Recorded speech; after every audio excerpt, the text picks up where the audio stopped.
안녕하세요. 사연 읽어주는 남녀입니다. 오늘도 와주셔서 감사드리며 그럼 오늘의 사연 바로 시작하겠습니다. 처음에 가게를 열었을 때는 다른 사람들처럼 저도 꿈과 희망에 부풀어 있었습니다. 매일매일 손님이 끊이지 않고 문전성시에 내 밥 챙길 시간도 없는 그런 가게가 되지 않을까 하는 기대였죠. 하지만 현실은 잔인하더라고요. 그저 오지 않는 사람을 기다리는 것만큼 처절하고 비참한 마음이 또 있을까요? 가게를 열고 내내 제가 느낀 건 오직 이 비참한 뿐이었습니다. 하지만 당장 가게를 접을 수도 없었습니다. 빚을 내서 자재를 들이고 월세 계약은 계속 유지되고 있었으니까요. 그리고 아무리 손님이 오지 않는다고 하더라도 하루 10명 남짓 오는 손님한테 무르고 상한 식재료로 음식을 해서 드릴 수는 없잖아요. 매일 조금씩이라도 장을 봐서 메뉴에 있는 식재료를 마련해 둬야 했습니다. 그런데 이것도 참 시간이 갈수록 문제가 되긴 하더라고요. 양파 같은 것도 한 망씩 들어있는 걸 많이 사면 좀 싼데 저는 늘 3개, 5개만 필요해서 사게 되니 단가를 맞출 수가 없었습니다. 그렇다고 제육볶음이나 닭도리탕에 양파를 뺄 수는 없잖아요. 얼렸다가 써보기도 했지만 쉽게 물러버려 그나마 드시던 손님들이 불만을 표시하더라고요. 손님 한 분 한 분이 소중한 마당에 그런 불평을 들을 수는 없잖아요. 결국 집밥하듯이 매일 장 봐서 10명, 15명 먹을 음식을 했습니다. 처음에 20개였던 메뉴는 15개, 10개로 줄고 그나마 있던 메뉴가 없어지니 손님들이 더 줄어버리고 말았습니다. 벌려놓은 것은 있지 이대로 접자니 뒷일이 더 막막하지 하루하루 정말 지옥불에서 버티는 것 같았어요. 그렇게 가게를 오픈하고 반년이 꾸역꾸역 지난 어느 날 비가 억수같이 오는 밤에 혼자 뒷정리를 하고 앉아있는데 눈물이 왈칵 쏟아지더라고요. 그러면서 진짜 오만 생각이 다 들기 시작했습니다. 그냥 부모님이 기술 배우라고 할 때 배울 걸 그랬나? 괜히 4년제 가겠다고 우겨서 재수한 거 그때부터 잘못된 건가?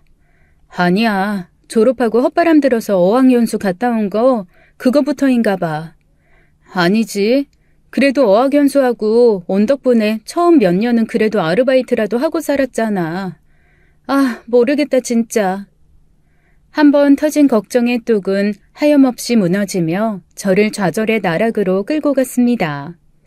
평생 먹지 않던 술이 다 땡기더라고요. 마침 팔다 남은 제육도 처치곤란으로 남아있겠다. 팔리지 않아 쌓여있는 소주도 있겠다. 비도 오고 그러니 한 잔 마시고 퇴근하자 싶었습니다. 그래서 소주 한 병 따고 제육 한 접시 볶아서 자리에 딱 앉았죠. 일단 한 잔 들이키고 딱 제육을 입에 넣으려던 그 순간 저는 정말 귀신을 본 듯 놀라 기절할 뻔했습니다. 비가 억수같이 쏟아지고 있는 어두운 바깥, 시커먼 그림자가 가게 안을 뚫어지게 정말 아주 대놓고 바라보고 있더라고요. 으악! 너무 놀라서 뒤로 나자빠질 뻔했습니다. 제가 너무 기겁을 하며 소리를 지르고 일어나니 그 그림자도 놀란 듯 뒤로 좀 물러났습니다. 처음엔 귀신인 줄 알았어요. 그리고 제가 너무 스트레스를 받아서 헛것이 보이나 했죠. 하지만 곧 정신을 차리고 진짜 사람이라는 걸 깨닫고는 순간 어떻게 해야 할지를 고민했습니다. 사실 이렇게 어두운 밤 비까지 오는데 낯선 남자가 밖에 서 있다면 요즘 같은 세상에 무서운 일 생길까봐 두렵잖아요. 식당 문이야 어차피 잠겨 있으니 깨고 들어오지 않는 한 큰일은 없겠지만 그래도 조심할 수 있는 건 조심하는 게 좋으니까요. 그런데 그 와중에도 저는 그 사람의 눈이 보이더라고요. 악하거나 뭔가 해코지를 할 만한 그런 사람의 눈은 아니었습니다. 제가 관상을 볼 줄 아는 건 아니지만 어렸을 때부터 자라온 환경이 사람들의 행동 심리, 표정이나 눈빛 읽는 것 이런 것들에 익숙할 수밖에 없었거든요. 아빠가 심리학자이고 엄마는 정신과 의사여서 늘 집에서 보고 듣고 경험하는 것이 다 사람에 대한 것뿐이었습니다. 뭐 나쁜 경험은 아니었죠. 다만 보통 아이들이 떼쓰고 혼나며 자랄 때 저는 부모님의 과학적이고 합리적인 훈육 아래 평범한 아이처럼 진상을 부릴 기회를 놓쳐 나름 또 억눌림이 있는 채로 자랐을 뿐입니다. 부모님은 아직도 인정하지 않는 부분이시기는 하지요. 그럼에도 불구하고 사람의 다양성을 존중하시는 두 분 덕에 제가 부모님의 기대에 미치지 못하는 삶을 살고 있어도 크게 뭐라고 하지 않는 것일 수도 있습니다. 여하튼 자라온 환경이 그렇다 보니 저도 사람 보는 눈이 아주 엉망은 아니에요. 그리고 전문적이지는 않지만 대화를 하거나 소통하는 방식도 나름 잘 알고요. 그 덕에 시샘과 질투가 난무하는 요리 업계에서 큰 싸움 없이 살아남은 것일 수도 있습니다. 어쨌거나 그런 제 경험과 느낌으로 밖에 서 있는 사람은 결코 험한 마음을 먹일 사람은 아니었어요. 천천히 다가갔습니다. 그런데 제가 문 쪽으로 다가가니 그 사람이 후다닥 빗속으로 달려나가더라고요. 우산을 써도 홀딱 젖을 날씨기는 했지만 그래도 그냥 맞을 비는 아니었는데 옷도 변변치 않은 양반이 그 비를 다 맞고 어둠 속으로 사라졌습니다. 처음엔 너무 놀라서 그랬는지 술도 다 깨고 소화도 다 되어버린 듯해서 저도 그냥 얼추 정리하고 집으로 돌아왔어요. 그리고 집에 도착해서야 그날이 제 42번째 생일이라는 걸 깨달았습니다. 대문 앞에 부모님이 놓고 가신 미역국이랑 케이크, 그리고 꽃다발이 놓여 있더라고요. 제가 요즘 장사가 안 되어서 저녁 장사 일찍 접고 집에 와서 저녁밥을 먹는다는 말을 한 적이 있는데 아마 저녁으로 챙겨 먹으라고 갖다 놓으신 듯 했습니다.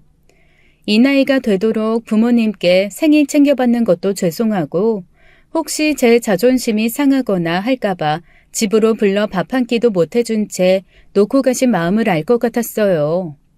저한테 잘못한 것도 없이 제 눈치를 보고 있는 부모님 생각에 마음이 더 무너지더라고요. 그날 장사 시작하고 처음으로 대성통곡을 하며 울었습니다.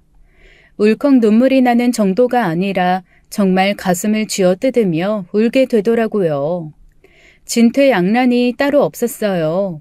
울다 잠이 들고 다음날 일어나니 아주 얼굴이 가관이더라고요. 누가 봐도 퉁퉁 부은 얼굴을 하고 가게로 나갔습니다.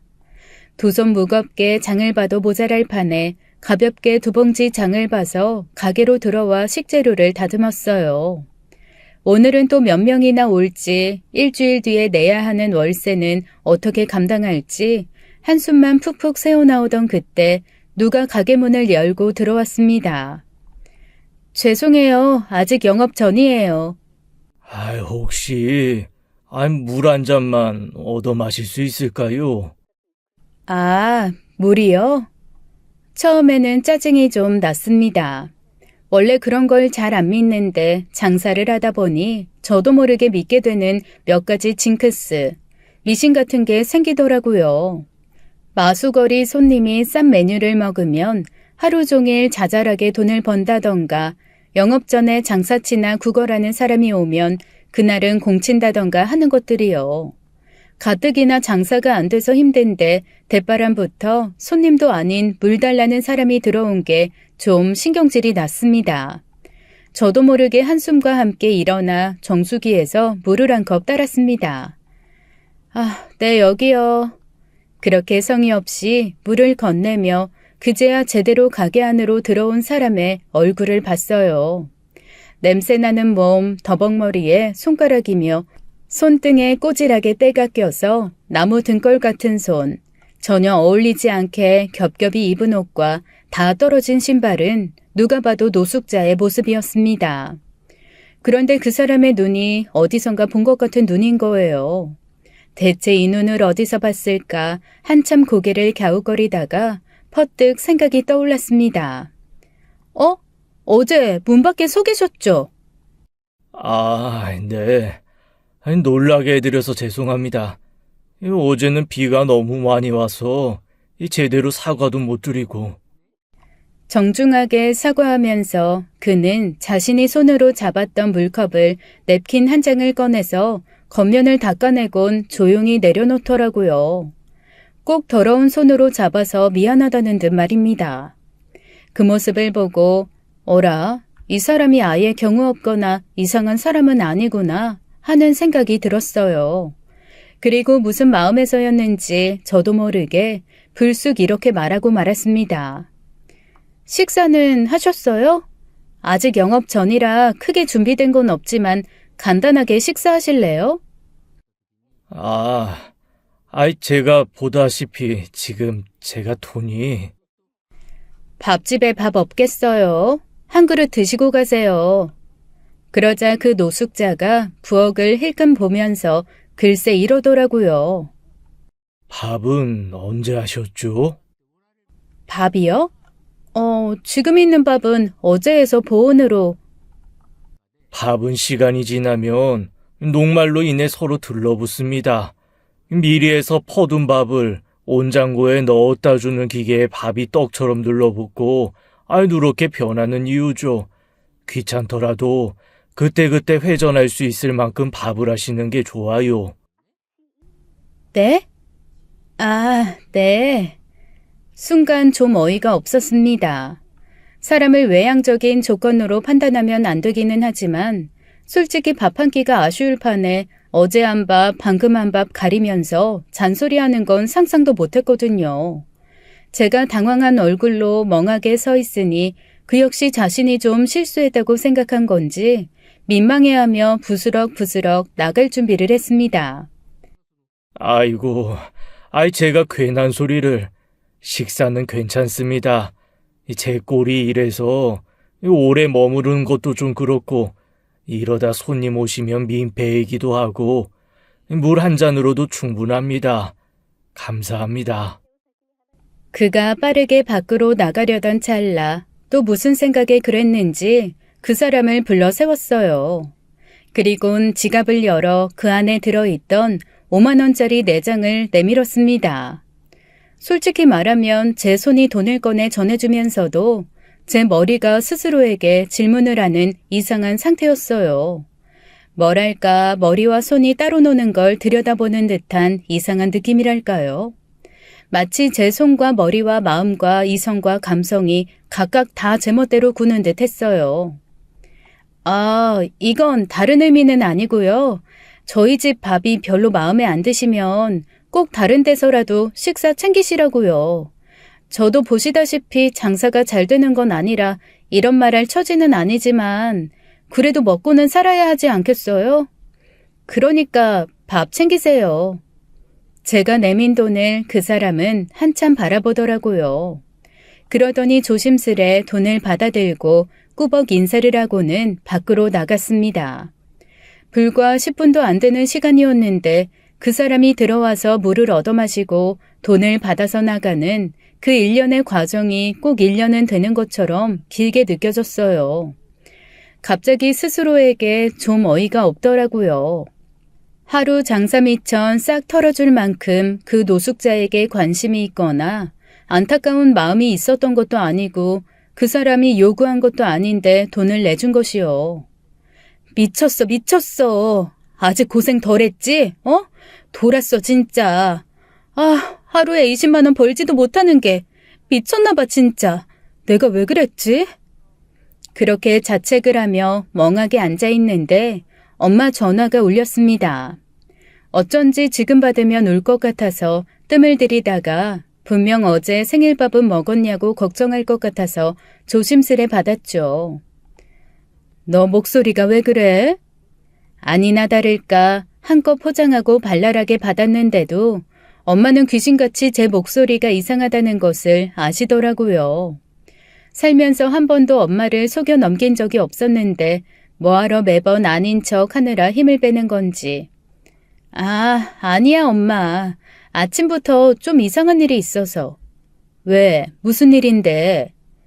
그냥 내가 잠시 미쳤었어.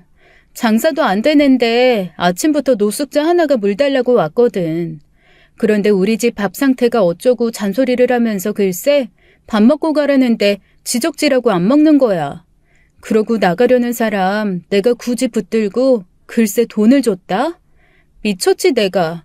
아휴, 벌지도 못하면서 쓰는 건 더럽게 잘 써. 우리 딸 아직 자존감은 남아있네. 자존심은 바닥에 떨어진 것 같은데? 뭔 소리야 또. 엄마 분석하지 말고 그냥 위로를 하든가 비웃던가 놀리든가 그냥 하나만 해. 분석이 아니고 알려주는 거지. 잘 생각해봐. 네가 처음 가졌던 너의 원칙을 어느 순간 조금씩 합리화하고 타협점을 찾아가면서 이래도 되겠지 하고 모른 척했던 걸 그 사람이 지적한 건 아닌지 말이야. 그거랑 내가 돈 준 거랑 무슨 상관이야? 일종의 방패를 들이민 거지. 그 사람이 한 지적이 너한테 상처가 될 것 같으니까, 아니면 뭔가 들킨 것 같으니까, 아, 나 알아. 알고 있는데 나름의 생각이 있어서 그런 거야. 여튼 알려줘서 고마워. 고마웠고 다시는 보지 말자. 뭐 이런 자존심 부리는 값으로 지불한 거 아니겠어? 엄마 말을 들으면서 가슴 한켠이 쿡쿡 찔려왔습니다. 들여다보고 싶지는 않았지만 정말로 제 진심 한 귀퉁이를 환하게 들킨 것 같았거든요. 그리고 어쩌면 네가 기묘한 비교의식에 의한 자만심이 있었을 수도 있어. 쉰밥, 진밥, 더운밥, 찬밥 가리지 않고 주면 먹을 거라고 생각했는데 그쪽에서 네가 예상한 대로 나오지 않으니 상한 자존심 값으로 거하게 지불한 거지. 아, 몰라. 엄마 말이 맞다고 해도 지금 좀 짜증나. 안 그래도 장사도 안 되고 오늘 미천 다 준 것도 어이없는데 이 와중에 자아성찰까지 해야 하고. 나 힘들어 엄마. 끊어. 얘, 마음 복잡하고 힘들 때 뭐 하면 좀 나아지는 줄 알아? 아, 진짜. 명상하라고? 자기 분석 그래프 그리라고? 음악 들어? 자? 뭐 하라고? 밥 먹어. 어? 밥 먹으라고. 너 좋아하는 거 고추장에 열무김치 넣고 참기름 둘러서 쓱쓱 비빈 다음에 낙지젓갈 한 숟갈 턱 넣어서 먹는 거 좋아하잖아. 그렇게 해서 밥 먹어. 신경질이 온몸을 채웠을 땐 밥으로 그 신경질을 밀어내는 것도 방법이야. 엄마와의 전화를 끊고 나니 순간 배가 엄청 고파지더라고요. 어차피 점심시간도 다가오고 장사 준비도 미처 안 되어 있는 상태라 갑자기 에라 모르겠다 하는 마음이 올라왔습니다. 그래서 완전 즉흥적으로 매장에 있는 종이에 열무 낙지젓갈 비빔밥 특선이라고 적어 문 앞에 붙여버렸어요. 오늘 점심에만 한정으로 판매한다는 메모와 함께 말이죠. 어차피 저도 먹을 거 원래 비빔밥은 큰 양푼에 많이 비벼서 나눠 먹는 게 맛이잖아요. 그런데 희한한 일이 벌어졌습니다. 근처를 오가면서 인사는 나눠도 와서 밥은 안 드시던 상인분들이 한참 서서 메뉴를 보시더니 슬그머니 문을 열고 물어보시는 거예요. 아, 거의 열무 낙지젓갈 비빔밥 됩니까? 그럼요. 지금 막 비비려던 참이에요. 덥고 입맛도 없어서 일단 4명 예약이요. 아니, 내가 데리고 올게. 비빔밥이 되냐고 물어보신 상인분은 사람을 더 데려오겠다며 금액도 묻지 않고 나갔습니다. 그리고 곧 다시 주변 상인 3분을 더 데려오시더라고요. 딱히 준비된 메뉴도 아니었고 저 혼자 비벼 먹으려다가 일이 커진 거여서 당장 뭘 어떻게 해야 할지도 솔직히 순간 막막했습니다. 고민하다가 아예 양푼 하나에 3인분쯤 되는 밥을 석석 비벼서 가운데 탁 놔드렸죠. 비빔밥은 큰데 비벼서 나눠 먹는 맛이라 이렇게 드릴게요. 이야, 아, 양푼 오랜만이네. 하긴 학교 다닐 때 이렇게 먹고 그랬는데 도시락 다 쏟아놓고. 맞아. 우리 집이 그때 방앗간을 해서 어쩌다 보니 참기름 준비는 늘 내 처지였어. 우리 돌아가신 오마니가 내 밑으로 기름 10마를 쑤셔박았다고 돌아가실 때까지 나한테 생색내셨다니까. 만날 첫날 청국장만 싸우던 놈이 있었는데 우리 반에는 걔가 도시락만 열면 다들 어우씨 이랬거든. 그런데 비빔밥 하는 날이면 걔가 유일하게 인기가 좋았어. 알지? 이 비빔밥에 청국장 한 숟가락 딱. 에이, 청국장보다는 된장찌개 두부지. 어허, 맛을 모르네. 된장찌개는 심심하지. 청국장이 딱이요. 네. 그래서 오늘 곁들이실 거는 청국 반, 된장 반 넣고 끓인 비빔밥용 찌개예요. 싸우지들 말고 드세요. 원래 저희 집이 비빔밥 하면 꼭 청국장이랑 된장을 반반씩 넣고 으깬 두부 넣고 끓여서 같이 비벼 먹거든요. 엄마가 비빔밥 얘기하신 그 순간부터 같이 먹고 싶어서 한 뚝배기 끓이던 것을 얼른 내놓았는데 글쎄 너무 반가워 하시는 겁니다. 상인 네 분이 비빔밥을 신나게 드시는 걸 보는데 정말 오랜만에 뿌듯하고 행복한 감정이 스물스물 올라왔어요. 그래, 저 표정이랑 저 반응이 좋아서 그래서 음식을 시작했는데 만족스럽게 식사를 마치신 네 분이 나가면서 쓱 메뉴를 보시더니 얼마냐고 물으시더라고요. 순간 특선 메뉴라서 금액도 안 정했는데 싶어 머뭇거렸더니 네 분이 각각 10,000원씩 내시면서 얼추 이 금액 맞죠? 하고 나가시는 겁니다. 저희 집 메뉴 객단가가 8,000원에서 10,000원 사이인데 그분들이 생각했을 때 그래도 10,000원어치는 되었던 모양이에요. 나중에 후라이도 하나씩 내어드리고 후식으로 식혜까지 드렸거든요. 그리고 그날 상인분들이 소문을 내신 건지 20팀도 넘게 와서 열무 비빔밥을 드시고 갔습니다. 가게 오픈한 첫날을 제외하면 가장 많은 사람들이 왔다 간 거죠. 이 메뉴를 고정을 해야 하나 어쩌나 고민이 될 정도였어요. 몇 달 만에 처음으로 점심 매출이 100만 원 가까이 되었습니다. 하지만 미리 준비한 메뉴가 아니어서 열무도 없고 낙지 젓갈도 떨어져서 저녁에는 팔 수 없어 종이를 떼었죠. 열무 비빔밥 찾아오신 손님들이 몇 분 계셨지만 메뉴가 소진되었다고 하니 아쉬워하면서도 다른 거 드시고 가더라고요. 정말 오픈 후 처음으로 점심 저녁 모두 정신없이 바쁜 날이었습니다. 그리고 다음 날 저는 본격적으로 열무 비빔밥을 팔아보려고 아침부터 열무를 잔뜩 사다가 김치부터 가득 담궜습니다. 낙지 젓갈도 잔뜩 싸서 냉장고에 꽉꽉 채워뒀죠. 그런데 정말 어제 일이 꿈인 것처럼 정말 아무도 찾지 않는 거 있죠. 진짜 일장춘몽인 것 마냥 손님이 한 명도 찾지 않는 겁니다. 대체 이게 뭔가 싶더라고요. 그렇게 또 손님 없이 이틀, 3일의 시간이 흘렀습니다. 이게 참 이상한 게 한 번 손님 맛을 보고 났더니 그 다음에는 손님 없는 게 더 미칠 지경이 되더라고요. 안달복달하게 되고 머리를 쥐어뜯게 되면서 점점 더 스스로 불행한 마음이 들었습니다. 하룻밤의 꿈이었나 보다, 그냥 마지막으로 인생이 내게 준 이벤트였나 보다 하는 마음과 함께 정말 장사를 접을 때가 되었다는 생각마저 들었죠. 그리고 그때 문이 열리면서 누군가가 조심스레 들어왔습니다. 꽤 멀끔해 보이는 중년 남자였어요. 아직 영업 전이신가요? 그런데 목소리가 낯이 익었습니다. 조심스레 물어보는 낮은 목소리, 분명 어디서 들어본 목소리였어요. 저도 모르게 그 사람을 뚫어지게 바라봤습니다. 그러다가 화들짝 놀라고 말았죠. 며칠 전에 물 얻어먹고 제게 20만 원 받아간 그 노숙자가 아니겠어요? 세상에, 그런데 그때와는 너무도 다른 모습이었습니다. 같은 사람이라고는 조금도 생각할 수가 없었어요. 머리도 너무나 깔끔하게 손질되어 있었고 옷도 길 가다 한 번쯤은 돌아볼 만큼 깔끔했습니다. 말하지 않으면 중년 모델이라고 해도 믿을 만큼 완전히 달라진 모습이었어요. 제가 너무 놀라서 어리벙벙한 얼굴로 가만히 바라보고 있으니 그 사람이 멋쩍은 표정으로 씩 웃더라고요.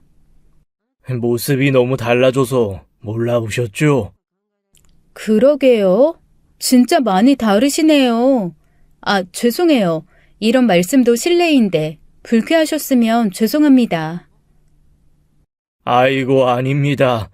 충분히 몰라보실 수 있죠. 저도 사실 제 이런 모습이 너무 오랜만이라 낯설기는 매한가지거든요. 혹시 지금 영업 전이기는 한 것 같은데 밥 좀 먹을 수 있을까요? 그때 못 먹고 간. 아, 네네. 조금 일찍 장사 시작했다고 생각하죠, 뭐. 오늘 밥은 제가 방금 했거든요. 갓 지은 밥으로 기본 정식 어떠세요? 아이고, 그때 그 말이 마음에 남으셨나 봐요. 죄송합니다. 그런 말 하는 게 아닌데, 제가 사실 오늘 온 것도, 그때 쓸데없는 말을 한 것 같아 사과드릴 겸 겸사겸사 찾았습니다. 아니에요. 처음에는 솔직히 좀 당황했는데 사실 나중에 지나고 보니까 맞는 말씀 하신 거였더라고요. 밥은 그때그때 새로 하는 게 맞죠. 그런데 그때도 그렇고, 지금도 그렇고, 한창 식사 시간 시작될 텐데, 손님이 별로 없네요. 그 사람 말에 마음 한켠이 또 가시로 찔린 것처럼 찌르르 아파왔습니다. 대체 누구인데 올 때마다 이렇게 아픈 곳만 콕콕 찌르나 싶었죠. 손님이 없다는 말에 저도 모르게 제가 음식을 못하는 모양이라며 자조적인 대답을 했습니다. 그랬더니 그 사람이 가게를 한번 휙 둘러보더니 글쎄 이렇게 말하더라고요. 하루에 30번은 테이블이 돌아야 이익이 나겠네요. 이 구조로는 좀 힘들겠는데, 혹시 테이블 회전율 생각해 보신 적 있으세요? 하루에 몇 번이나 테이블이 비워지고 새 손님이 차야 이 가게가 유지될 수 있을까 하는 거. 그럼요. 당연히 생각은 했죠.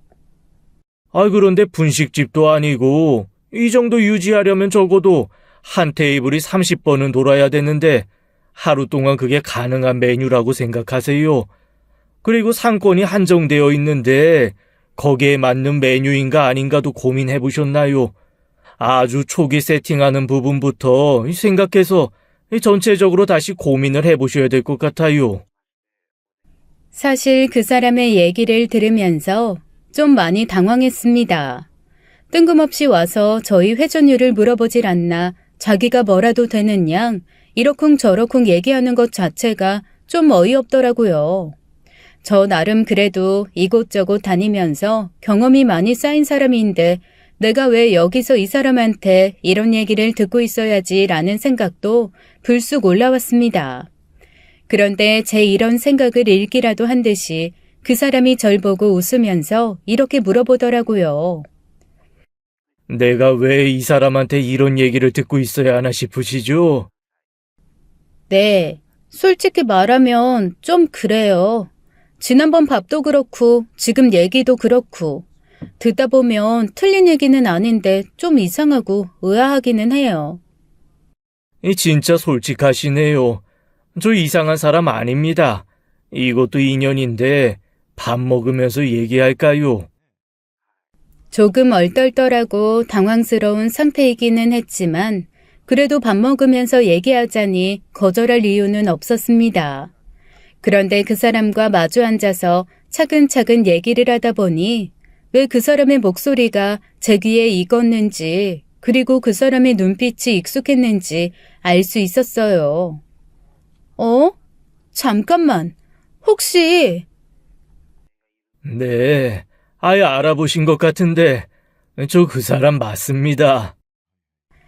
놀랍게도 그 노숙자는 제가 한동안 엄청 찾아보고 강연을 온라인으로 들었던 음식점의 신이라는 별명을 가진 사람이었습니다.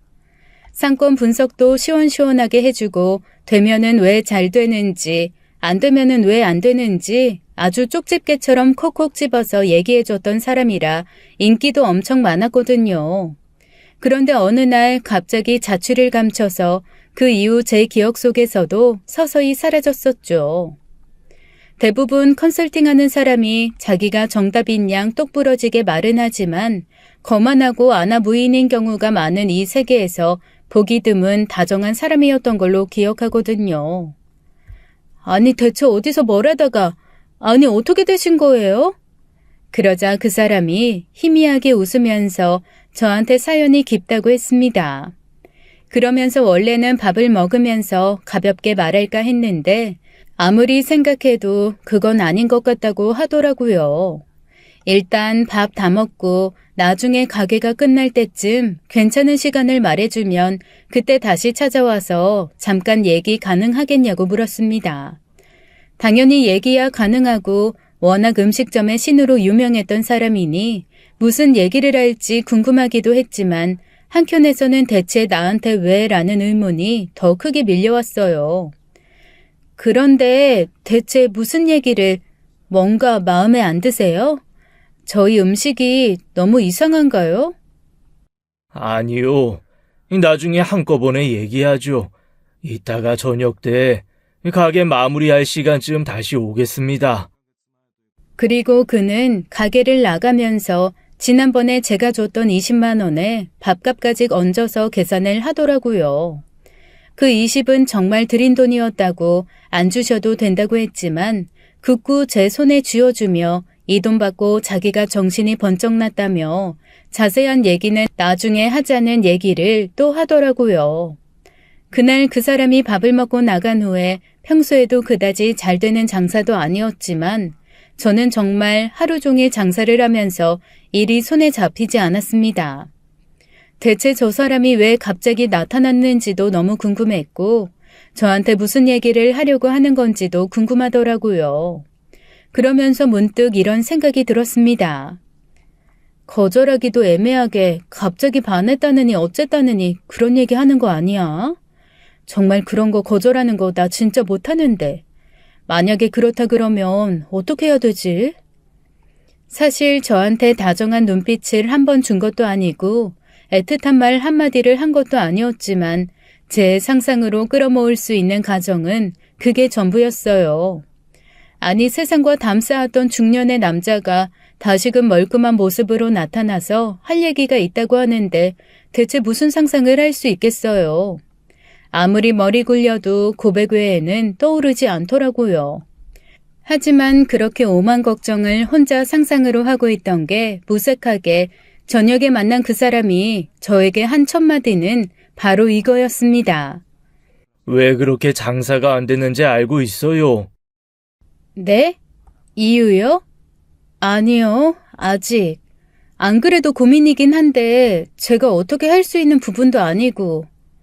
에이, 장사하는 사람이 그런 말이 어딨어요. 할 수 있는 부분도 아니고가 아니라 제대로 하게끔 만들어야죠. 제가 좀 도와드려도 될까요? 저를요? 갑자기 왜요? 정말 뜬금없었습니다. 노숙자가 나타나서 밥도 안 먹고 갔던 사람이 갑자기 저한테 멀끔한 모습으로 찾아와 장사가 잘 될 수 있게 도와줘도 되냐고 물어보는데 얼떨떨 하더라고요. 이건 또 무슨 신종사기인가, 혹시 무슨 새로운 종류의 보이스피싱인가 별별 생각이 다 들었습니다. 그랬더니 그 사람이 저를 보면서 글쎄 이렇게 얘기하는 거예요. 이상하게 듣지 마시고요. 사실 처음에 이 가게 앞을 지나다니면서 몇 번 보고 조금 놀랐어요. 죽은 제 아내랑 너무 똑같이 생기셨거든요. 그 소리를 듣는 순간 조금 아찔해져 왔습니다. 제가 생각했던 대로 혹시 이 사람이 죽은 아내와 닮은 저한테 반했다며 이런 식으로 다가오는 게 아닌가 하는 생각이 들었거든요. 그러면서 제 상상이 현실이 된 것 같다는 생각에 어떻게 거절해야 되지라는 고민으로 머리를 굴리기 시작했습니다. 그런데 제 마음을 읽기라도 한 듯 그 사람이 이러더라고요. 걱정 마세요. 그쪽이 생각하는 것처럼 그렇게 로맨틱한 그런 생각한 거 아니니까. 저는 단지 처음에 눈길이 갔던 게 제 아내를 닮아서였다는 것뿐이고 그 다음, 즉 지금은 순수하게 대체 이 가게가 왜 장사가 안 될까라는 게 궁금할 뿐입니다. 다른 관심 전혀 없어요. 혼자 김칫국부터 마신 게 머쓱해져서 저도 모르게 얼굴이 빨개졌습니다. 한마디로 떡줄 사람은 생각도 안 했는데 제가 벌컥벌컥 김칫국부터 드링킹을 한 거잖아요. 그 민망함을 숨기기 위해 얼른 왜 가게가 장사가 안 되는지를 물어보았습니다. 그랬더니 그 사람이 일단 상권 분석부터 잘못됐다고 하더라고요. 그런데 그건 좀 억울한 말이었거든요. 제가 처음에 이 주변에 가게를 내야겠다고 생각한 건 상권 분석을 하면서 확신이 들어서였습니다. 제 가게 주변으로 일단 음식점이 별로 없는데 도매 상인들, 그 상인들에게 물건을 사러 오는 소매 상인들이 늘 북적거리는 곳이었거든요. 그 사람들이 편안하게 집밥처럼 먹을 수 있게 일부러 백반 형식, 집밥 형식으로 구성하고 한상 차림으로 간단하게 만든 것도 다 상권 분석을 통한 결정이었습니다. 가장 오랜 시간을 투자한 게 상권 분석인데 그게 잘못되었다고 하니 근간이 흔들리는 느낌이라 기운이 다 빠지더라고요. 상권 분석이요? 상권 분석이 잘못됐다고요? 네. 여기는 주변에 상인들이 많아서 편안하게 앉아 무언가 요리를 시켜 먹고 느긋하게 식사를 즐길 만한 그런 환경이 아니에요. 그렇다고 해서 유동인구가 아주 많은 곳도 아니고 대부분 공장과 도매 상인이 많은 곳이잖아요. 그래서 집밥처럼 드실 수 있게 꾸린 건데요. 상권 분석해서. 아니죠. 이곳에 오는 손님은 붙박이 상인들이나 빨리빨리 움직여야 되는 바쁜 사람들이잖아요. 그런 사람들을 상대로 장사를 해야 되는데 여기는 한 끼 밥상이라고는 하지만 앉아서 천천히 즐겨야 되는 예쁜 한상 차림 아닙니까? 그러니 당연히 빠르게 움직여야 되는 사람들한테는 적당한 게 아니죠. 며칠 전에 장사 좀 잘 됐던 날 있죠. 밖에서 좀 지켜봤거든요. 그때 메뉴가 뭐였어요? 비빔밥이었죠. 손님들이 그 비빔밥 한 그릇 먹고 나가는데 시간이 어느 정도 걸리던가요? 한 15분? 그 정도 걸렸던 것 같아요. 그렇죠. 아마 여기서 평균적으로 손님들이 음식 먹고 나가는 시간이 평소에도 30분 정도 걸렸을 거예요. 후식까지 드시면 30분 넘을 때도 있고, 15분은 그 시간에 딱 절반이잖아요. 아마 빠르게 먹고 나갈 수 있는 메뉴라서 들어오셨을 거예요. 그런데 왜 그 다음 날은 안 오죠? 열무낙지 비빔밥을 누가 매일 먹어요? 한 번은 상큼하고 시원한 맛에 땡겨서 먹을 수 있지만, 생각보다 열무는 호불호가 강한 식재료예요. 매일 먹기는 진리죠. 그제야 조금 짐작되는 바가 몇 있었습니다. 사실 처음에 장사 시작할 때 주변 상인들이 여기 뭐 하는 집이냐고 물어보셨거든요. 백반집이라고 하니까 나름 반기면서 앞으로 밥 안 싸오고 여기서 먹으면 되겠다고 좋아들 하셨습니다. 이후에 한두 번은 와서 식사를 하셨던 분들이 다 맛있다, 정갈하다라고 말씀을 해주시기는 했는데 그 다음부터는 일절 찾지를 않으시는 거예요. 제가 오며 가며 인사로 한번 오시라고 서비스 드린다고 해도 웃으면서 고개는 끄덕이시는데 와서 드시지는 않더라고요. 그래서 저는 나름대로 그것도 제 마음의 상처로 남아 있었거든요. 맛있다고 하는데 왜 안 오지? 그냥 같이 장사하는 사람이니까 한번 팔아주려고 왔던 건가? 나는 주변 사람들한테도 먹히지 않는 건가라는 생각에 조금 좌절하기도 했습니다. 그런데 제 앞에서 컨설팅을 해주고 있는 사람 말을 곰곰이 들으면서 생각을 해보니까 안 오신 이유가 짐작이 되더라고요. 그분들은 백반집이라고 하니 빠르게 후딱 다 때려 넣고 먹을 수 있는 그런 집이라고 생각을 하셨던 거죠. 그런데 제가 하는 백반은 약간 퓨전한식 형식으로 한 상에 오밀조밀 예쁘게 차려내서 어떻게 보면 일본식 아침밥상 같은 그런 느낌이거든요. 그러니 바쁘게 빨리빨리 먹어야 하는 상인들한테는 예쁘게 장식한 그 한 끼 밥상이 취향에 맞지 않았던 겁니다. 제가 그 얘기를 들으면서 고개를 끄덕끄덕하니 그 사람이 가만히 제 얼굴을 보다가 씩 웃더라고요. 어떤 말인지 이해가 된 모양인데요. 네, 일단은 무슨 말씀인지 알았어요. 똑같은 한 끼 밥상, 한 상 차림이더라도 제가 생각한 거랑 그분들이 원하시는 게 방향이 좀 달랐던 것 같아요. 그러면 여기 상권 분석을 다시 한번 차근차근 해보고 사람들이 어떤 걸 원하는지 거기에 맞춰서 메뉴를 한번 다시 짜볼래요? 아무래도 그렇게 해야 될 것 같아요. 그런데 대체 왜 저를 도와주시는 거예요? 제 질문에 순간 그 사람 표정이 어두워졌습니다. 그리곤 천천히 자기 얘기를 시작하더라고요. 성공 맛을 본 사람들이 그렇듯 그 역시 오랜 무명 생활 끝에 방송을 하게 되고 갑자기 밀려든 인기의 맛에 휘둘렸다고 했습니다. 당시 몸이 약했던 아내와 5살 아이가 있었지만 가정보다는 일에 더 매진을 했대요. 어떻게든 돈을 많이 벌어 하루빨리 안정적으로 편안한 상황을 만드는 것이 가장으로서 그가 할 수 있는 최선이라고 여긴 거죠. 며칠씩 집에 들어가지 않는 경우도 허다했고 아이와 했던 약속을 미루는 것도 빈번했다고 했습니다. 그냥 미쳤었던 것 같아요. 왜 팽이를 보면 팽팽하게 감았다가 휙 던지는 순간 자의를 잃고 막 돌잖아요. 그 위를 끈으로 탁탁 때려주면 더 빠르게 더 정신없이 돌고 그러다가 툭 하나 부딪히면 돌았던 속도만큼 휘청임이 한순간에 쓰러지는 제가 딱 그랬어요. 바깥에서는 음식점의 신, 상권 분석 컴퓨터라고 불리며 추앙받았지만 집에서는 그저 무심한 남편의 약속 어기는 아빠였다고 했습니다. 그래도 성공의 맛에 멈출 줄 몰랐던 그를 쓰러지게 한 건 아내와 아이의 죽음이었다고 했어요. 어느 날 프로그램을 찍으러 정신없이 지방으로 내려가는데 모르는 번호로 전화가 왔어요. 받았더니 병원이더라고요. 아내랑 아이가 차 사고가 났는데 지금 와줘야 할 것 같다는 거예요. 그런데 거기에 대고 제가 뭐라고 했는 줄 아세요? 뭐라고 하셨는데요? 방송 펑크 낼 수 없는데 혹시 많이 아프냐고, 저녁에 가면 안 되냐고 그랬어요.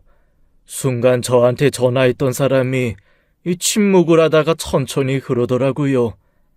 아내는 세상을 떠났고 아이가 오늘 내일 한다고.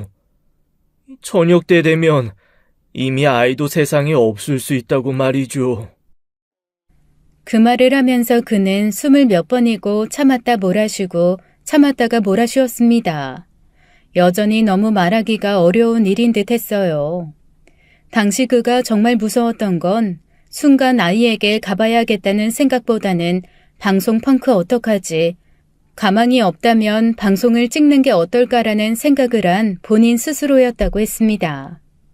아이와 아내의 사고 소식을 듣고도 촬영에 임한 프로페셔널이라고 소문나는 게 낫지 않을까라고 순간 차돌리기를 망설인 자기가 너무 괴물 같았대요. 결국 아이도 그가 도착하기 전에 세상을 떠났다고 했습니다. 가족 확인을 위해 영안실에 들어간 그는 그제야 제정신이 들었대요. 사실 그날은 그가 아이와의 약속을 몇 번씩 미루고 이번에는 꼭 가겠다고 약속한 놀이공원에 가는 날이었다고 했습니다. 그런데 오래전부터 하고 싶었던 지방시장 상권 분석 프로그램이 급하게 잡혀서 약속을 어기고 방송을 찍으러 급하게 내려갔던 참이었던 거죠.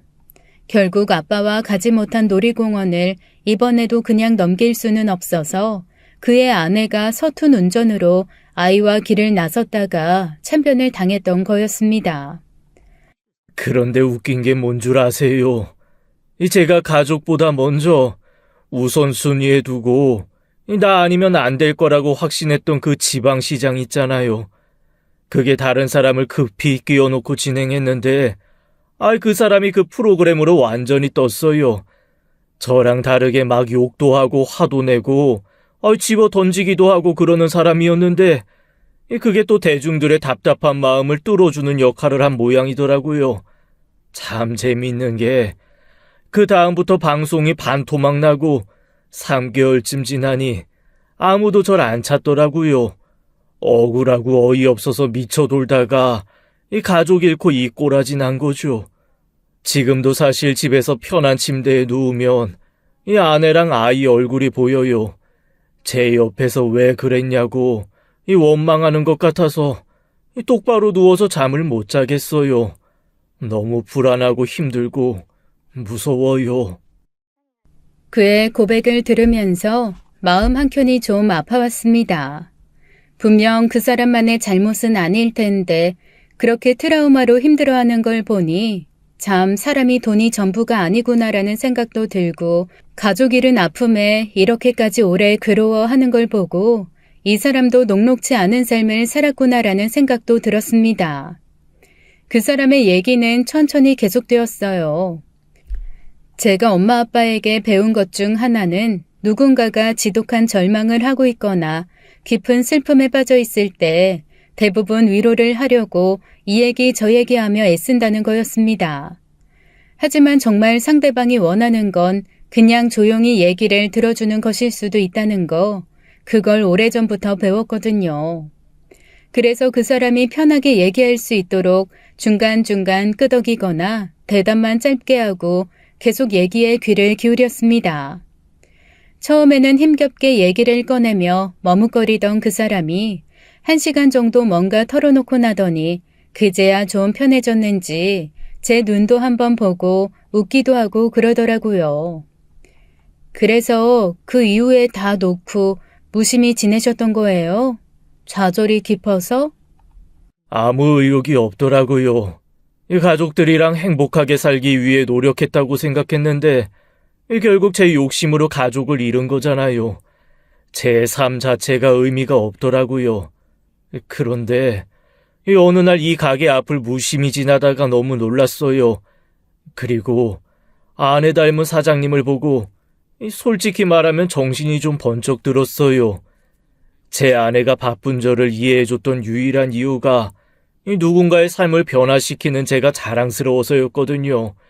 그런데 과연 지금 저의 이런 모습을 제 아내가 자랑스러워할까라는 생각이 들면서 좀 부끄러워지더라고요. 그래서 머리도 자르고 옷도 좀 말끔하게 입고 찾아뵀습니다.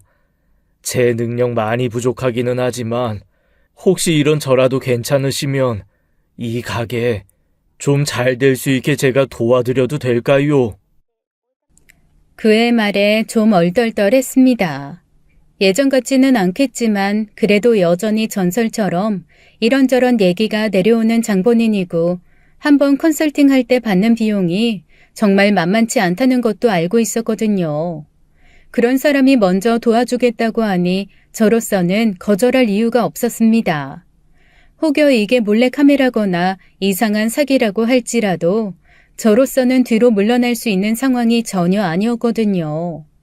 사기당해 망하거나 그냥 손가락 빨다가 망하거나 매한가지라는 생각에 일단 고개를 끄덕였습니다. 저야 감사하죠. 안 그래도 저한테도 많은 도움이 필요해요. 대신 조건이 하나 있어요. 무슨 조건이죠? 저희 부모님이 정신과 그리고 심리상담 이런 거 하시거든요. 여전히 누워있으면 돌아가신 아내분이나 자녀가 눈에 보인다면서요. 저희 부모님한테 주기적으로 상담받고 치료받으신다고 약속하시면 저도 도움 요청드릴게요. 그러자 그 사람이 눈물을 글썽이며 고개를 끄덕끄덕 하더라고요. 그렇게 저희의 거래는 성사되었습니다. 저는 그 사람이 얘기해준 대로 당분간 가게를 닫고 주변 상점들을 쭉 돌아다니며 대체 점심시간에 뭘 사서 먹는지 그리고 어떤 것들을 더 선호하는지 살펴보기로 했습니다. 그랬더니 세상에 제가 생각지도 못한 선호도가 나오더라고요. 다들 일이 너무 급한데 좀 제대로 먹기는 해야 되니까 국물 요리 같은 거 하나에 대부분 밥을 말아서 후룩후룩 드시는 거예요. 조금 날이 더워지면 찬 거, 비 오거나 꿉꿉한 날은 따뜻한 거 정도의 차이는 있었지만 대부분 무언가 말아서 먹는 요리라는 거에는 변화가 없었습니다. 너무 급하면 보리차에 찬밥 말아서 김치 한 종류랑 후룩 드시는 경우도 많았고 그것조차 여유가 없으면 그냥 미숫가루 같은 거 타서 드시더라고요. 아주 일부 부부가 함께 장사를 해서 간단한 반찬 싸와서 식사를 챙기시는 경우를 제외하고는 10집 중에 8집이 국물에 말아먹는 형태를 띠고 있었습니다. 그런데 제가 하던 가게는 말아먹는 메뉴는 단 하나도 없었거든요. 떠서 가끔 입가심을 하는 정도거나 아예 자작해서 비벼 먹을 수는 있어도 후룩후룩 먹는 메뉴가 하나도 없었으니 선호도에서 완전히 벗어났던 거죠. 그걸 미처 몰랐다는 것도 스스로에게 좀 어이가 없었고 슥슥 지나다니면서 본 게 전부일 텐데 제가 실수한 걸 딱 집어내서 한번 살펴볼 기회를 준 그 사람도 놀라웠습니다. 그렇게 주변 조사를 하고 났더니 제가 한상을 차려서 예쁘게 곱게 내놓는 게 당연히 안 먹혔겠구나라는 생각이 들더라고요. 보름이 넘게 주변을 돌아다니면서 곰곰 고민한 결과 저는 그 컨설턴트에게 이렇게 결과를 얘기했습니다. 제가 좀 고민을 했는데 가게 메뉴를 리뉴얼한다면 다양한 종류의 국밥을 해보면 어떨까 싶어요. 김치말이 국밥, 소머리 국밥 같은 국밥들이요. 베이스는 전부 고기 국물로 하고 매운 양념, 흰 양념 고루고루 넣어서 해보면 어떨까요? 그랬더니 그 사람이 씩 웃으면서 저한테 뭔가 종이뭉치 하나를 내놓더라고요. 의아한 마음에 열어봤습니다. 두꺼운 종이뭉치는 그 사람이 나름대로 상권을 분석하고 적절한 솔루션을 정리해둔 것이었어요. 그런데 이 안에 글쎄 제일 앞 추천 메뉴에 국밥이 있는 거예요. 그 사람이 저한테 이러더라고요. 혹시 의견이 전혀 다르면 어떨까 고민했는데 둘이 같은 생각을 해서 너무 다행이에요. 우리 이렇게 한번 가게에 리뉴얼 해보죠. 그 얘기를 듣고 저는 그 사람에게 리스트를 받아서 전국의 유명한 국밥집을 쭉 한 달 동안 찾아다니기로 했습니다. 제가 가게를 잠시 닫는 동안 그 사람은 저희 부모님께 상담을 받고 예전에 알던 사람들을 통해서 가게를 한번 새롭게 정비하는데 도움을 주기로 했어요. 한 달 동안 전국을 다니면서 국밥이란 국밥은 다 맛을 보는데 세상에 정말 다양한 국밥들이 존재하더라고요. 이런 것도 모르고 덥석 음식점을 하려고 했구나 반성에 반성이 더해지는 시간이었습니다. 정말 맛있는 집은 몇 번씩 가서 먹어보기도 하고 포장한 후에 숙소에서 분석하는 시간도 가졌어요. 또 하나 놀란 건 그 음식을 하시는 분들의 태도였습니다. 저는 그동안 제가 요리하면서 깨우친 것들을 나름 비법이라 생각해서 사실 엄마에게도 말하지 않으려고 숨기고 그랬거든요. 그런데 제가 슬그머니 물어보는 비법 같은 것들을 너무 아무렇지도 않게 툭툭 알려주시는 거죠. 그래서 제가 어떤 집에서는 웃으면서 혹시 이 비법 가져다가 제가 음식점이라도 하면 어떻게 하시려고 막 알려주시냐고 했더니 글쎄 이렇게 말씀하시더라고요. 아이고, 손맛이라는 말이 괜히 있어요? 레시피 다 알려주고 그람수까지 말해줘도 맛 달라. 이게 그냥 끓이는 것 같죠? 그런데 오래 하다 보면 본능적으로 확 오는 게 있어요. 똑같은 고기인데 오늘은 한 소끔 더 끓여야 누린내가 안 나겠다 싶은 날이 있고 공기가 찹찹하니까 오늘은 열고 끓여야겠다, 열다가 닫아야겠다. 그런 건 다 경험이거든. 그걸 누가 베끼겠어? 못 베껴. 알려줘도 돼. 상관없어 그래서. 그 말과 함께 본인이 평생 고민하면서 개발한 노하우를 툭 말씀해 주시는데 부끄러워서 어디 쥐구멍에라도 들어가고 싶더라고요. 그렇게 숨은 고수들을 찾아다니며 배우고 또 배웠습니다. 그러면서 그 중에 어떤 것은 합치고 어떤 것은 또 다른 방식으로 리뉴얼하면 좋겠다라는 생각을 하며 꼼꼼하게 메모도 하고 기록했어요. 그렇게 한 달을 꼬박 하루 5끼 국밥만 먹으면서 메뉴를 완성시켜 나갔습니다. 중간중간 그 사람도 같이 내려와 먹고 논의하는 날들이 계속되었어요. 처음 한 달은 전국을 다니며 최대한 많은 것을 맛보았고 그 다음 한 달은 출연한 국밥집을 다시 다니면서 가게에 어울리게 바꿀 수 있는지 메뉴화할 수 있는지를 같이 고민했습니다. 그렇게 3개월간의 길다면 길고 짧다면 짧은 컨설팅 기간을 거친 후에 저는 새 마음 새 뜻으로 국밥집을 오픈했어요. 놀랍게도 국밥집은 오픈하자마자 아주 대박이 났습니다. 주변 상인들이 이제서야 이런 집이 생겼다며 먼저 너무너무 좋아해 주셨고요. 그 상인들을 찾아온 손님들이 상인들의 추천을 받고 저희 집에 와서 맛있게 한 그릇 뚝딱 먹고 가시기도 했습니다. 한번 오신 분들이 계속 찾아주시고 소문내주신 덕에 오픈한 지 4개월 만에 제 가게는 그 주변에 왔으면 꼭 들려야 할 집으로 명성을 떨치게 됐어요. 그리고 바쁜 분들을 위해 제가 아이디어를 내서 한 그릇 뚝딱 서비스까지 만들었거든요. 뜨겁게 한 그릇 얼른 말아내서 그 위에 뚜껑 겸 접시를 얹어 반찬 착착 얹어 훌훌 먹을 수 있는 컵 국밥 형식으로 배달을 시작한 겁니다.